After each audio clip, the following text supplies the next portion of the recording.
I just ordered the new cleaning filament from Hatchbox. Now, I love their normal filament, and so I figured gotta give this a shot. This is a little smaller roll than I expected, but you don't need much of this stuff. But the real question is, will it do what they say it can? Let's put it through the ringer.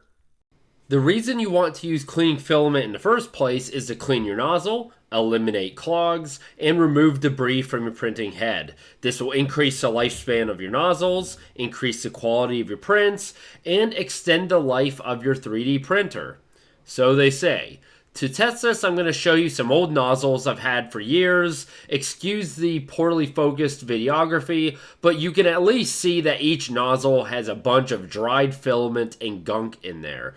These are as bad of shape as really they could be. So I'm going to use the cleaning filament on these, see what the results are, print with these, see how good a quality I get, and I think it's going to be pretty obvious if this actually did well and if it's worth actually using for other nozzles that maybe just a cold pull or a general cleaning wouldn't be able to achieve.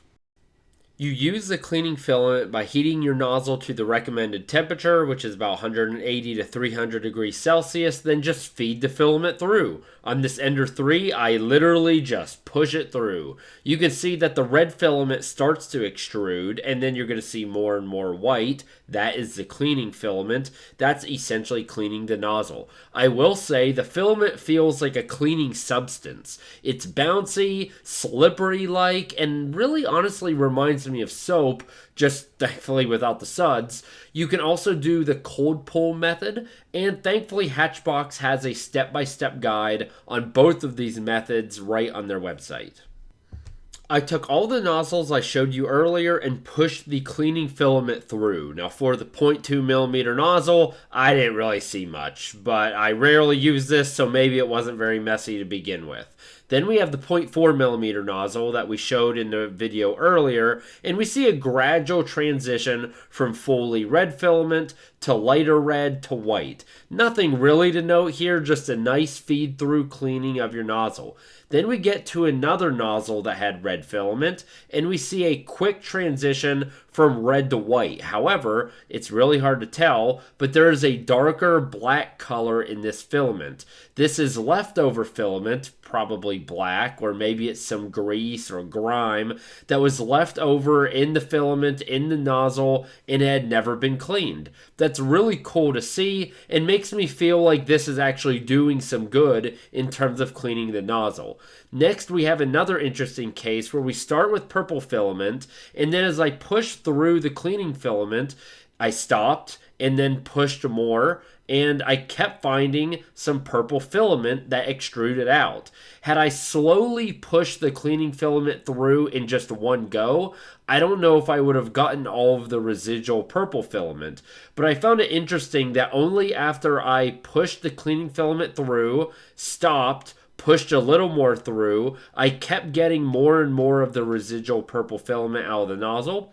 Then we have a larger 0.6mm nozzle, and again, I'm really sorry for the unfocused camera. You just have to trust me that this quickly removed the residual filament, but showed some dark discoloration from either filament or grease or something that was left in the nozzle.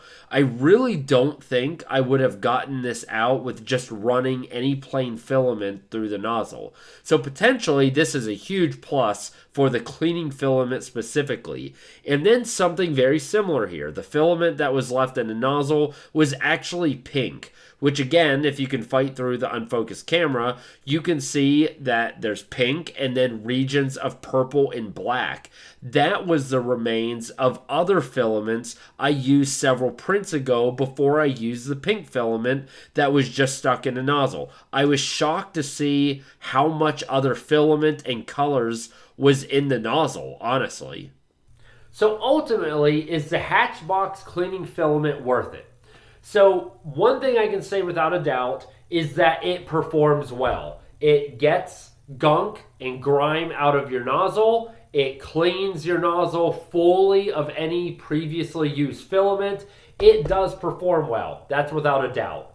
Now, where I start to struggle is it better than a standard cold pull? Possibly. I know it's a cop-out answer, but hear me out. So for the most of us, we're not super attached to our nozzles. I'm not looking for pristine 3D printing quality. If it's good, I'm happy. It doesn't need to be perfect. My printing assembly, it doesn't need to be super clear and it doesn't need to be pristine either. I don't care as a hobbyist. However, if one of those three things you really do care about, I do believe that this does a better job than standard filament on normal cold pull and definitely has its advantages. Just for most of us, those things we don't care about too much. Now, what I do care about is when things go awry and my nozzle is suboptimally performing, I have spent, when things go south, an hour with a cold pull, troubleshooting, trying to figure out what issues are, why isn't it working, maybe I don't have another 0.6 millimeter nozzle just simply to replace. And that hour that I wasted, had you told me, hey, if I give you $20, it would fix this, I would spend the $20, right? So that is pretty valuable in my mind. This roll, although not very big, it's going to last you a long time because you're not going to use it super often. And so in that moment, that was a $20 well spent, which is what this roll of filament costs. So ultimately, I've spent $20 for a lot stupider things than this. So personally, I don't have any buyer's remorse getting this roll of filament because it does its job. And when I need it, I know it will be able to perform, and I'm going to be able to clear out any gunk or any issues with the nozzle because of that specifically. So take that into consideration. Ultimately, like I said, I'm glad I bought it. I would recommend it if you got an extra 20 bucks to spend. That's my take. So thank you for watching. I hope this helped. Happy printing.